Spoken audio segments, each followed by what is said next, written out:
7, 8.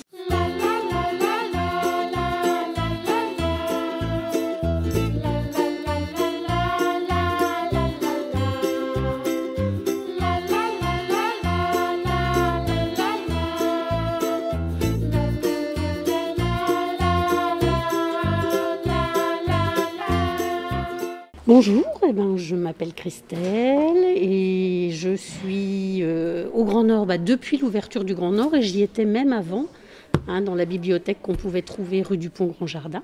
Et là-bas, c'était une toute petite bibliothèque et ici, voilà, c'est grand, on peut avoir beaucoup plus de monde en même temps.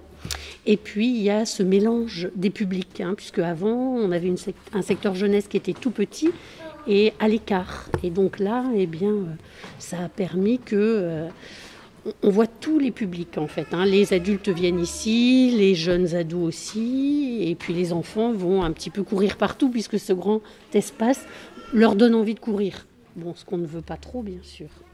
Notre métier a changé. Il y a eu des supports différents qui sont arrivés ici avec l'ouverture. On avait très peu de CD, pas de DVD, et voilà, c'est arrivé.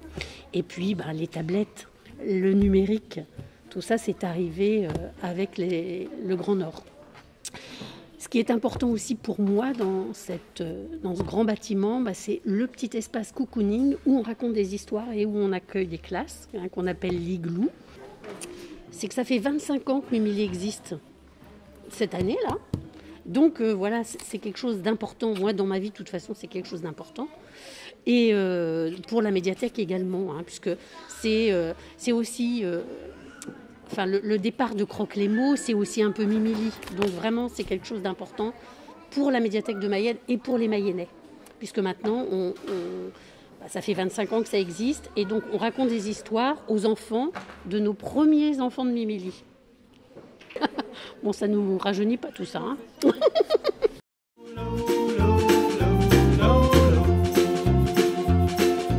Je suis Antoine Fréard, je suis professeur de trompette et chef d'orchestre au Conservatoire de Mayenne Communauté. Je suis arrivé ici en même temps que l'ouverture du bâtiment, il y a tout juste 10 ans, en tant que professeur de formation musicale. Et 2 ans après, j'ai été nommé professeur de trompette. Je suis ancienne élève du Conservatoire de Mayenne, à l'époque où nous étions encore place Joël, donc j'ai pu voir un peu l'évolution des choses avec l'arrivée dans ce grand bâtiment. Ça a été une chance incroyable d'arriver ici direct après mes études et mon diplôme d'État en poche.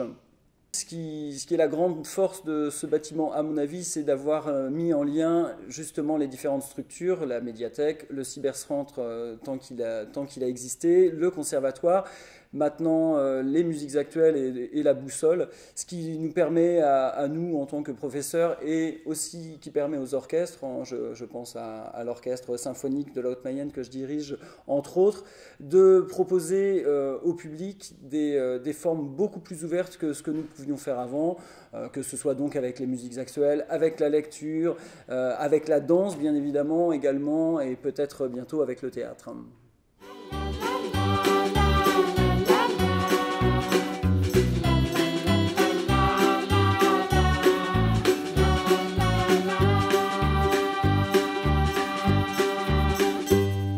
Moi, c'est Sabine Garlaski, donc je travaille à la ludothèque qui est située aujourd'hui au Grand Nord. Alors je dis aujourd'hui parce que ça n'a pas été le cas tout le temps. En fait, la ludothèque elle existe depuis 2009 et à la base c'est une ludothèque itinérante, d'où le nom Les Déambules. Et elle a fini par se sédentariser en fait au Grand Nord. On est arrivé dans un premier temps dans le hall du Grand Nord. Et petit à petit, en fait, on s'est installé dans cette salle qui, à la base, était une salle de réunion. C'était pas du tout une salle qui était prévue pour être une ludothèque. Petit à petit, en fait, il y a des étagères qui ont été installées, dans lesquelles on avait un petit peu plus de place pour pouvoir ranger tous nos jeux. Alors, c'est vrai que de l'extérieur, moi, je me demandais si à un moment donné, ça allait se terminer. Je crois que c'est une remarque que beaucoup ont pu se faire. On se demandait s'il allait rester gris tout le temps. Maintenant, Quand on rentre à l'intérieur du bâtiment, je trouve que c'est un bâtiment qui est plutôt agréable, avec beaucoup de lumière, beaucoup de hauteur sous plafond. Enfin, voilà, on s'y sent plutôt bien. Le côté médiathèque est plutôt cosy, avec la moquette au sol. Le côté peu bruyant aussi de la médiathèque. Je trouve qu'on s'y sent plutôt bien. Ouais.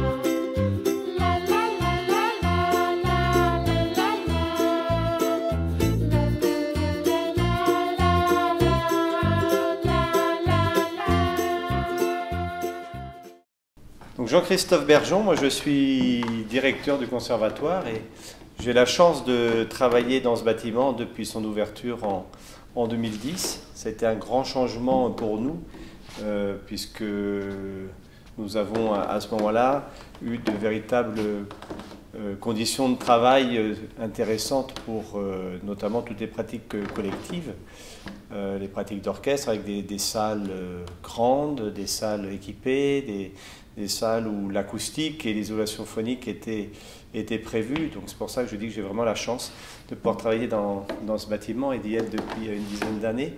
Ce que j'ai trouvé séduisant dans ce projet de construction, c'est l'architecture du bâtiment et le fait que la médiathèque et le conservatoire sont sans cesse reliés. Il suffit tout simplement de se promener dans le conservatoire pour penser que la médiathèque est avec nous, puisqu'il suffit de regarder par les grandes fenêtres et nous avons à chaque fois, partout où on est, une vue sur la médiathèque. Donc je trouve que ça c'est quelque chose qui est propice en tout cas au travail en commun entre les deux services.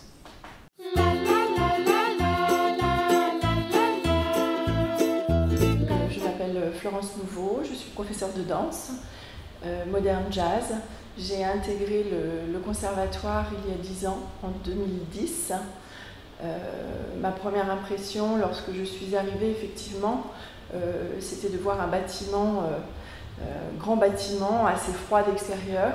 Mais effectivement, une fois que l'on est à l'intérieur, on perçoit toute la chaleur, le dynamisme et l'envie effectivement de venir travailler, parce que nous avons quand même du matériel très très intéressant. Au niveau de la danse, on a de super studios. Donc voilà, toute une envie de bien faire et surtout de donner envie aux élèves. L'objectif aussi, c'est vrai que lorsqu'on m'a proposé d'intégrer le conservatoire, ce qui pour moi était intéressant, c'était de pouvoir travailler avec différents partenaires. Donc effectivement, pouvoir travailler avec les personnes de la médiathèque, mais également et surtout avec les musiciens. D'ailleurs, il y a déjà des transversalités qui se font, puisque on a aussi en danse un musicien qui accompagne certaines classes. Donc effectivement, c'est vraiment un atout majeur de pouvoir avoir des partenaires directs.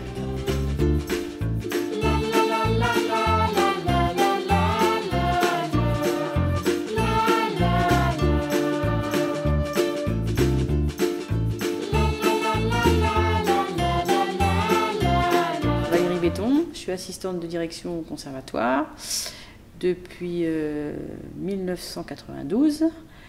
J'ai commencé en même temps que le directeur, Jean-Christophe Bergeon, dans les anciens locaux de l'école de musique, Parc du Château. On est arrivé ici donc il y a 10 ans. Le souvenir que j'en ai, moi, c'est le déménagement de l'ancienne école. D'ailleurs, j'ai des photos et les pianos qui sortent par la fenêtre. Ça m'a beaucoup marqué. Et quand on regarde le bâtiment de l'extérieur, on ne s'imagine pas du tout qu'il est aussi agréable à l'intérieur et puis fonctionnel. Et je me souviens, dans les premières semaines où on était là, les gens demandaient quand est-ce que le bâtiment allait être peint. Parce qu'ils ne comprenaient pas que ça reste brut comme ça. Donc on ne s'attend pas du tout à l'aménagement tel qu'il est fait quand on est à l'extérieur. Je me présente, Jean-Michel Foucault, je suis professeur de trombone au Conservatoire de Mayenne, également celui de Laval. Depuis 10 ans, j'enseigne dans cet établissement. Je suis né en même temps que le Grand Nord. Je suis aussi musicien d'orchestre. Je joue dans divers orchestres de, l'ensemble instrumental de la Mayenne, l'orchestre professionnel du département. La découverte de ce bâtiment, c'est le plus beau établissement que je puisse connaître dans le département. Il y en a d'autres, forcément il y en a d'autres. Mais je compare un peu à celui où je travaille également à Laval. Il y a beaucoup de choses à faire, mais ça en bonne voie en ce moment. Donc on en parle pas mal. Mais ici, il y a de l'espace, c'est très important. On a chacun notre salle. Il y a surtout, au niveau de la musique, beaucoup d'orchestres. Et ça, c'est le plus important. Pour moi, un conservatoire, une école de musique, une association, quelle qu'elle soit, c'est tout d'abord un orchestre. Et ensuite, ma foi, il est bien évident qu'il y a des cours individuels pour amener tous ces enfants à l'orchestre. C'est le grand plaisir que tout le monde doit avoir pour pouvoir s'épanouir, jouer en collectivité. Voilà quoi, c'est le plus important.